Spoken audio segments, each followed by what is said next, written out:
राजा के आचरण के विषय में वामदेव जी के उपदेश का उल्लेख। राजा युधिष्ठिर ने पूछा, पितामह, जो धर्मनिष्ठ राजा अपने धर्म में स्थित रहना चाहे, उसे किस प्रकार बर्ताव करना चाहिए?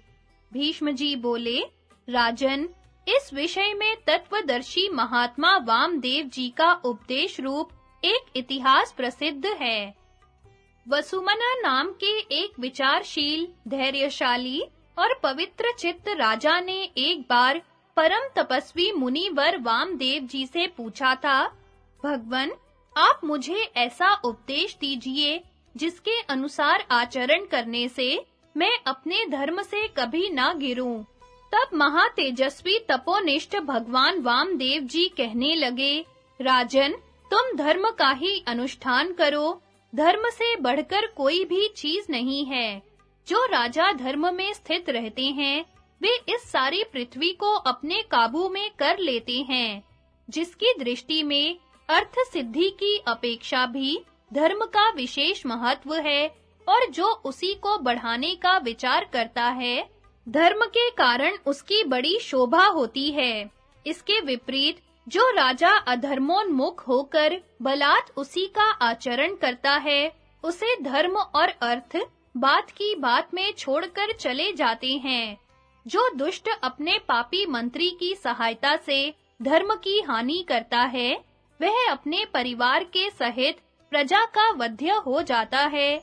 उसका सर्वनाश होने में देरी नहीं लगती। किंतु जो हितकारी बातों को ग्रहण करने वाला, ईर्ष्या शून्य, जितेंद्रिय और बुद्धिमान होता है, उस राजा की इसी प्रकार वृद्धि होती है जैसे नदियों के प्रवाह से समुद्र की। राजा को चाहिए कि धर्म, अर्थ, काम, बुद्धि और मित्रों से संपन्न होने पर भी अपने को कभी पूर्ण ना समझे। ये धर्म आदि ही राजा की लोक यात्रा के आधार हैं। इन्हीं के द्वारा उसे यश, कीर्ति, वैभव और प्रजा की प्राप्ति होती है। किंतु जो राजा कृपण, स्नेह शून्य, दंड के द्वारा प्रजा को दुख देने वाला और बुद्धिहीन होता है तथा जिसे अपराधी की भी पहचान नहीं होती, उसकी लोक में अपकीर्ति होती है और मरने पर नरक में जाना पड़ता है।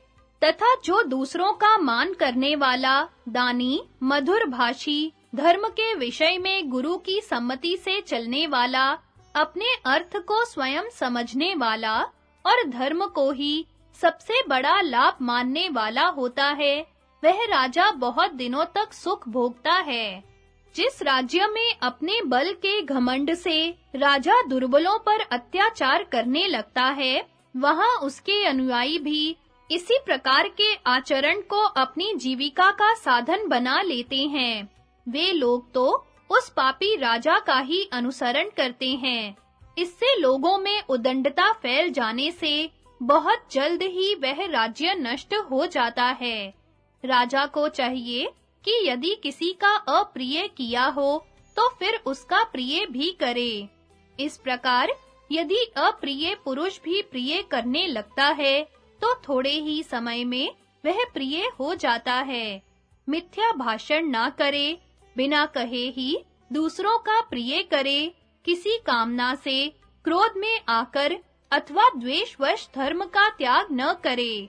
कोई कुछ पूछे तो उसका उत्तर देने में संकोच न करे, बिना विचारे कोई भी बात मुंह से न निकाले, किसी काम में जल्दबाजी न करे और किसी में भी दोष दृष्टि न करे। ऐसे आचरण से शत्रु भी अपने वश में हो जाता है। यदि अपना प्रिय हो जाए तो बहुत प्रसन्न न हो और अप्रिय हो जाए तो घबराए नहीं। यदि आमदनी में कमी पड़ जाए तो दुखी ना हो, उस समय भी प्रजा के ही हित का विचार करे। जो बड़े-बड़े काम हो उन पर जितेंद्रिय, अत्यंत अनुगत, पवित्र आत्मा, सामर्थ्यवान एवं प्रीतिमान पुरुषों को नियुक्त करें। इसी प्रकार जिसमें ये सब गुण हो और जो राजा को प्रसन्न भी रख सकता हो तथा स्वामी का काम करने में सदा सावधान रहता हो, उसे धन की व्यवस्था का काम सौंपें।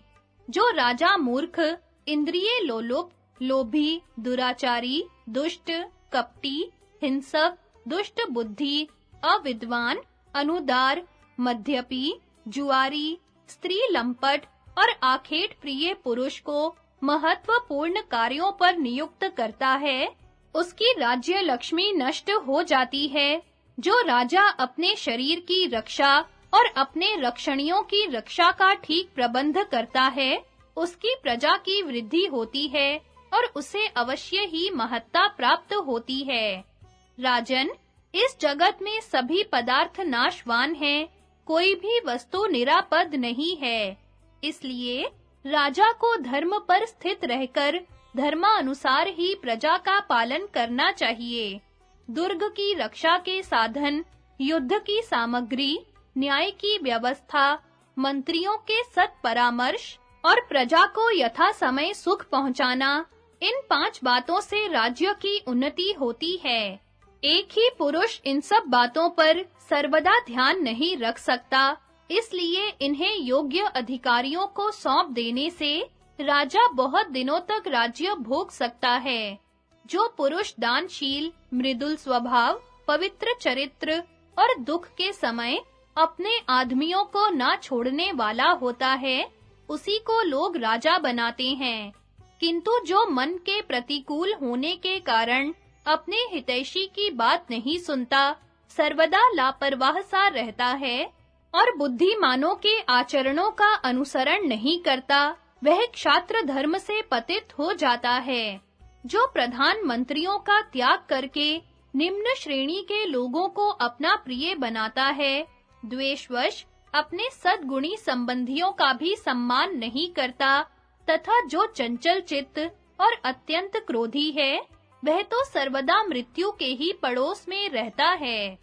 असमय में कभी कर न लगावे, अप्रिय हो जाने पर कभी दुखी ना हो, प्रिय होने पर हर्ष से फूल न जाए, सदा शुभ कर्मों में लगा रहे, इस बात का ध्यान रखे कि कौन राजा मुझसे प्रेम रखते हैं, कौन केवल भय से आश्रय लिए हुए हैं और कौन इनमें बीच किसी स्थिति में है, तथा बलवान हो जाने पर भी अपने निर्बल शत्रु का कभी विश्वास न करे।